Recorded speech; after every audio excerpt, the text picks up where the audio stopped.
21வது தராவிக்கு முடிந்திருக்கிறது. 21வது தராவிகளே ஆப்ஸா 25வது முடிச்சிருக்கார். இலை பிறந்து இல்மு சாத்தி அப்படின்னு ஆரம்பித்து வலகுல் குபரியாக சமாவாத்தி வல்லரலி வகுவல் அசீசுல் ஹக்கீம்னு முடிச்சிருக்கார். ஆரம்பமே அற்புதமான விஷயம். 25வது ஆரம்ப ஆயத்தும் அற்புதமான ஆயத்து, கடைசி ஆயத்தும் அற்புதமான ஆயத்து. நம்ம அதெல்லாம் ஒரு பக்கத்தில் வச்சுருவோம். 4வது ரக்காத்தில் ஆப்ஸா ஓதுனார், அல்லாஹு லத்தீஃபும் பி இபாதிஹி யர்ஸுக்கு மையஷா வஹுவல் கவியுல் அஸீஸ். நான் அர்த்தத்தை சொல்லிடுறேன், அர்த்தம் சொல்லாடி பயான் விளங்காது. அல்லாஹ் தன்னை பற்றி சொல்கிறான், அல்லாஹு லத்தீஃபும் பி இபாதிஹி, அதாவது அல்லாஹ் யாரென்று நீங்கள் நன்றாக தெரிந்து கொள்ளுங்கள். அவன் படைத்த அடியார்களின் மீது மிக மிக இரக்கம் காட்டக்கூடியவன். யர்ஸுக்கு மையஷா, யாரின் மீது இரக்கம் காட்டிவிட்டானோ அவர்களுக்கு ரிசுக் அளிப்பான். யாருன்னு சொல்லலை, நல்லா தெரிஞ்சுக்கிறணும். முஸ்லிமா, காஃபிரா, முனாஃபிகா, முஷ்ரிக்கான்னு சொல்லலை. அடியார்கள் மீது மிக மிக இரக்கம் காட்டக்கூடியவன்.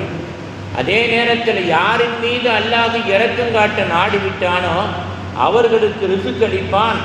எப்படி தெரியும்? ரிசுக்கு மையஷா எப்படி ரிசுக் அளிப்பான் தெரியுமா? பி கைரி ஹிசாப். அவங்களே நினச்சி பார்க்க மாட்டாங்க, அவங்களே நினச்சி பார்க்க மாட்டாங்க. அந்த அளவுக்கு என்ன செய்வான்? அளந்து கொடுக்காமல் அள்ளி கொடுத்து விடுவான் அப்படின்னு அல்லாஹ் அந்த ஆயத்தில் சொல்கிறான். அன்பிற்குரியவர்கள், உலகத்தில் வாழக்கூடிய மக்களை ரெண்டாக பிரிக்கலாம். அல்லாஹுவை ஏற்றுக்கொண்டவர்கள் ஒரு குரூப்பு, அல்லாஹுவை ஏற்றுக்கொள்ளாதவர்கள் ஒரு குரூப்பு. அல்லாஹுவை ஏற்றுக்கொண்டவர்களும் ஏற்றுக்கொள்ளாதவர்களும் ஒரே ஒரு விதத்தில் எல்லாம் ஒன்று தான். என்ன தெரியுமா?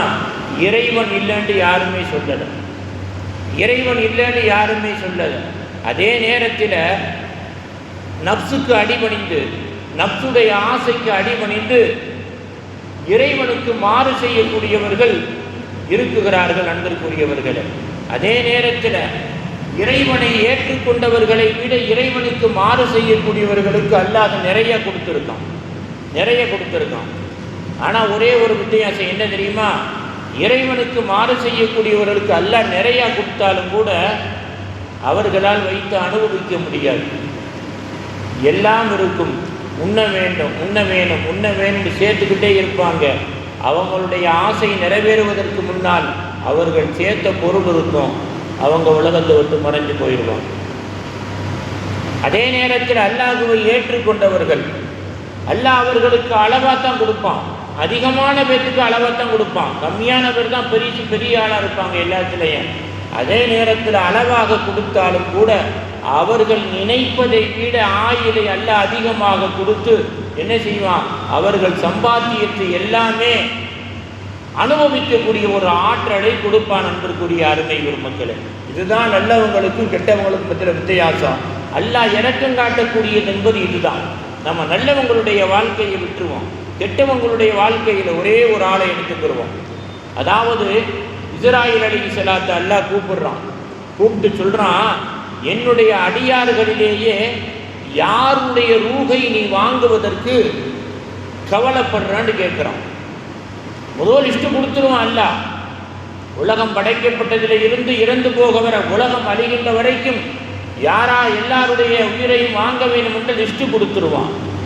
அல்லாஹ் தஆலா இஸ்ராயீலை கூப்பிட்டு கேட்குறான், யாருடைய ரூகை வாங்குவதற்கு நீ கவலைப்படுகின்றாய் அப்படிங்கிறபோது இஸ்ராயீல் சொல்கிறாரு, யா அல்லாஹ், இந்த உலகத்தில் யாருடைய ரூகை வாங்குறதுக்கு நான் கவலைப்படலை. ஒரே ஒரு ஆளுடைய ரூகை வாங்குவதற்கு, அதிலேயும் 2 தருணத்தில் ரூகு வாங்குவதற்கு, ஒரே ஒரு குடும்பத்திலே 2 பேரை 2 தருணத்தில் ரூகு வாங்குவதற்கு நான் கவலைப்படுகின்றேன். இஸ்ராயீல் அலைஹிஸ்ஸலாத்தை யாருன்னு கேட்குறா அல்லாஹ். இந்த விஷயங்கள் கேட்டிருக்க மாட்டாங்க. ஏன்னா இஸ்ராயீல் அலைஹிஸ்ஸலாத்தை அல்லாஹ் கேட்குறான், யாருன்னு கேட்குறான். அப்போ இஸ்ராயீல் அலைஹிஸ்ஸலாம் சொல்கிறாங்க, ஒரு கப்பலிலே ஒரு தாய், கர்ப்பிணியாக இருக்கக்கூடிய தாய் ஒரு கப்பலிலே போய் கொண்டிருப்பார்கள். போகின்ற பொழுது ஒரு திமிங்கிலம் வந்து மோதி அந்த கப்பல் சன்னா பின்னமாக்கப்படும். அந்த சூழ்நிலையில் அந்த கப்பலிலே உண்டான ஒரு மரப்பலகையிலே ஒரு தாய், கர்ப்பிணியான தாய் மிதந்து வந்து கொண்டிருப்பார்கள். ஏன்னா அந்த நேரத்திலே அவர்களுக்கு பிரசவம் ஏற்படும். பிரசவம் ஏற்படும். பிரசவம் ஏற்பட்டு குழந்தையும் பிறக்கும். பிறந்து அந்த குழந்தையும் அதே மரப்பலகையிலே கடலிலே மிதந்து கொண்டு வந்திருக்கிற பொழுது அந்த தாயை நீ உயிரை வாங்க சொல்லுவாய். குழந்தை அல்ல, பிறந்த குழந்தை பால் கூட குடிக்காமல் இருக்கக்கூடிய சூழ்நிலையிலே அந்த தாயை நீ உயிரை வாங்க சொல்லுவாய். அதை நினைத்து நான் கவலைப்படுகின்றேன், அதை நினைத்து நான் கவலைப்படுகின்றேன். அப்ப அல்லாஹ் கேட்கிறான், அந்த குழந்தையுடைய நிலைமை என்ன ஆகும் என்று எண்ணி பார்த்தாயா? அப்ப அல்லாஹ் அந்த குழந்தையுடைய நிலைமையை இஸ்ராயீல் அலைஹிஸ்ஸலாத்து காட்டுறான். தாய் மௌத்தாகி கடலுக்குள் விழுந்து விடுகின்றார்கள். அந்த பிறந்த குழந்தை என்ன செய்ய தெரியுமா அன்பிற்குரியவர்களே? வத்தையை அந்த பலகையிலே மிதந்து கொண்டே வருகின்றது. அல்லாஹ் எங்க கொண்டு சேர்க்கிறான் தெரியுமா? எங்க ஒண்ணாந்து சேர்க்கிறான்டா? அதாவது ஒரு காட்டு பகுதியில் உண்டான கரையிலே பாறைகளுக்கு அடியிலே ஒரு இடத்திலே கரையிலே கொண்டாந்து சேர்க்கிறான். கொண்டாந்து சேர்த்து அந்த குழந்தையாகப்பட்டது பசி எடுத்து ஆண்டு கத்துகிற பொழுது அந்த குழந்தையுடைய வாயிலே பால் விழுகின்றது. அல்லாஹ்வுடைய அற்புதம். அல்லாஹ் ரிஸ்க் எங்க இருந்தாலும் கொடுப்பான். எதுக்கு இருந்து தான் கொடுக்கணும், எதுக்கு இல்லாட்டி தான் கொடுக்கக்கூடாது, அல்லாஹ்வுக்கு இல்லவே இல்லை. பால் விழுகின்றது. எப்படி பால் விழுகின்றது தெரியுமா? அதாவது ஒரு பெரிய அற்புதம்ங்க. அதாவது எப்படி பால் விழுகிறது என்றால், ஒரு புலி குட்டி போட்டு குட்டி இறந்து போய் விடுகின்றது. ஒரு புலி குட்டி போட்டு குட்டி இறந்து போய் விடுகின்றது. பால் அதிகமாக உருவாகி வலி தாங்க முடியாமல் தன்னுடைய மடுவை என்ன செய்கின்றது தெரியுமா?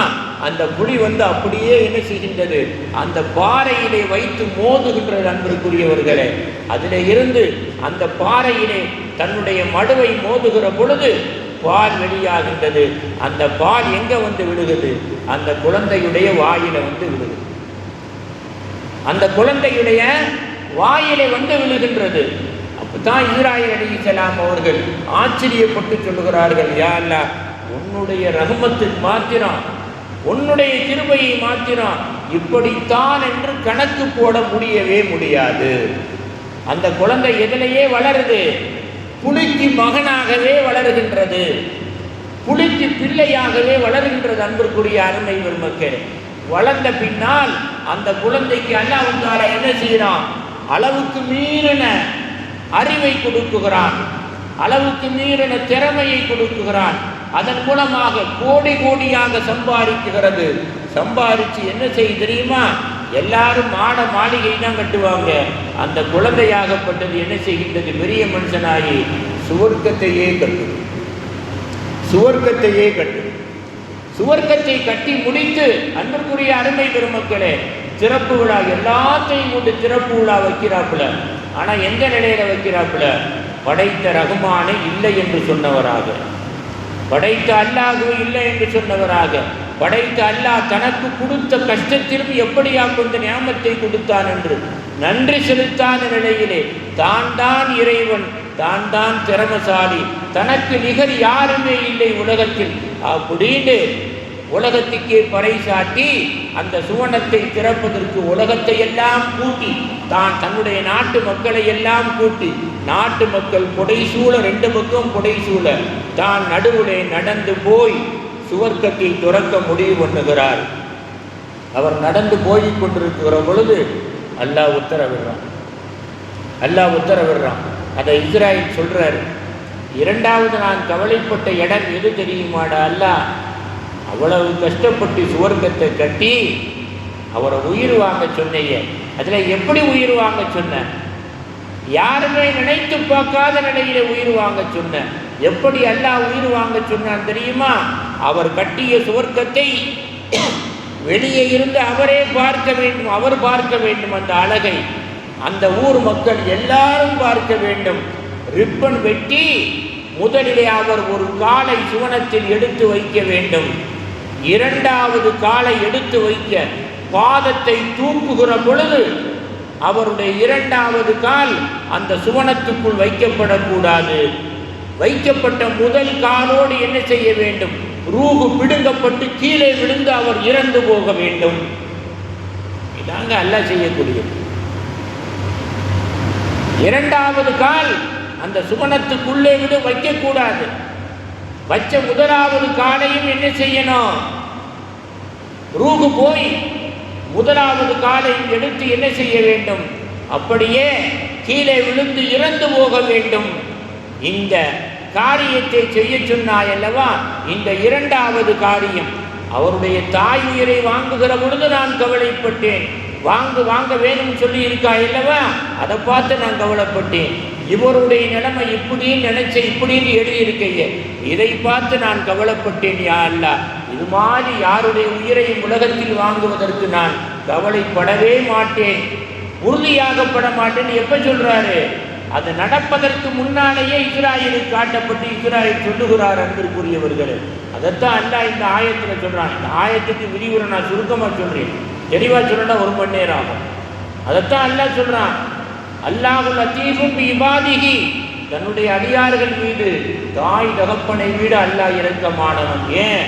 தாய்க்கும் தகப்பனுக்கும் பிள்ளையின் மீது இரக்கத்தை கொடுத்தவனே அவன்தான். எருதுக்கும் ஐயஷா, அதே நேரத்தில் யாரை அல்லாஹ் பிரியப்பட்டு விட்டானா, யாரெல்லாம் பார்க்கறது இல்லை, அவங்களுக்கு அள்ளி கொடுப்பான். ஏன் அள்ளி கொடுப்பான்? ஏன்?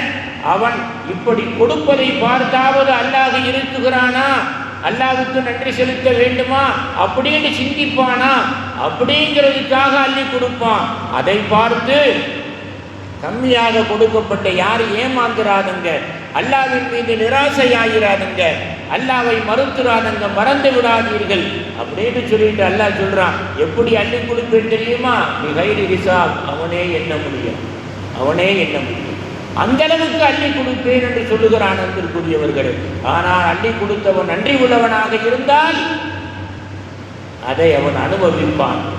அள்ளி கொடுத்து அல்லாஹ்வுக்கு நன்றி இல்லாமல் வாழ்ந்தானேயானால் அல்லாஹ் அள்ளி கொடுத்தது அப்படியே இருக்கும், அதை அடுத்தவங்க அனுபவிப்பாங்க. அவர் அனுபவிக்க முடியுமா? அதை பார்த்து ஏங்கி சாக வேண்டும். இதுதான் அல்லாஹ் செய்யக்கூடிய வழி அன்பிற்குரியவர்களே. ஆகையினால அல்லாஹ் எந்த நியாமத்தை கொடுத்திருக்கிறானோ அது பெருசுன்னு நினைச்சோம்னா அதை விட அதிகமாகும். ஏன்னா அது சிறுசு, நம்மளை விட அவர் பெரியவராக இருக்கார், இவரை விட பெரியவராக இருக்கார் நினைச்சோம்னா இருக்கிறதுல இருந்து எங்க போகணும்? நம்ம கீழே போய்கொண்டே இருக்க முடியும் அன்பிற்குரியவர்களே. மேலே போக முடியுமாண்டா? மேலே போக முடியாது. இதைத்தான் அந்த ஆயத்து சொல்லுகிறது. இப்படியா கொண்டவர்கள் அல்லாஹ் கொடுத்தது போதும் நினைக்கிறாங்க வந்தங்களா, அவங்க நீட்டக்கூடிய கரம் இந்த பத்திலே ஏற்றுக்கொள்ளப்படும். அல்லாஹ் கொடுத்தது பத்தாதுன்னு நினைக்கிறாங்க பார்த்தங்களா, அவங்க என்னதான் கரம் நீட்டினாலும் சரி இந்த ரமலானுடைய பத்தில் ஏற்றுக்கொள்ளப்படாது. அவர்கள் நீட்டிய கரம் வெறுங்கரமாகத்தான் வரும் என்பதிலே சந்தேகம் இல்லை. ஆக அல்லாஹ் தபாரக் வ தஆலா கொடுக்கப்பட்டது கம்மியாக இருந்தாலும் அதிலே அதிகமான பரக்கத்து ஊற்றை போல பொங்கக்கூடிய நிலையிலே வாழ்ந்தார்கள் அல்லவா? அந்த நல்லோர்கள் வாழ்ந்த வாழ்க்கை வாழ்ந்து அல்லாஹ்வுக்கும் அல்லாஹ்வுடைய ரசூலுக்கும் நன்றி செலுத்தி இந்த உலகம் அல்ல எல்லா உலகத்திலும் சிறப்பாக வாழக்கூடிய பாக்கியத்தை அல்லாஹ் உங்களுக்கும் எனக்கும் தந்து அருள் புரிவானாக. வாஹிர தஅவானா அனில் ஹம்துலில்லாஹி ரப்பில் ஆலமீன். அல்லாஹும்ம ரப்பனா ஆத்தினா ஃபித் துன்யா ஹஸனா வ ஃபில் ஆகிரத்தி ஹஸனா வ கினா அஸாபன் நார். வ ஸல்லி அலன் நபி ஸய்யிதினா வ நபீனா மௌலானா முஹம்மது வ அலா ஆலிஹி வ அஸ்ஹாபிஹி அஜ்மஈன் பிரஹ்மதிக யா அர்ஹமர் ராஹிமீன். வல்ஹம்துலில்லாஹி ரப்பில் ஆலமீன். பிஸ்மில்லாஹிர் ரஹ்மானிர் ரஹீம்.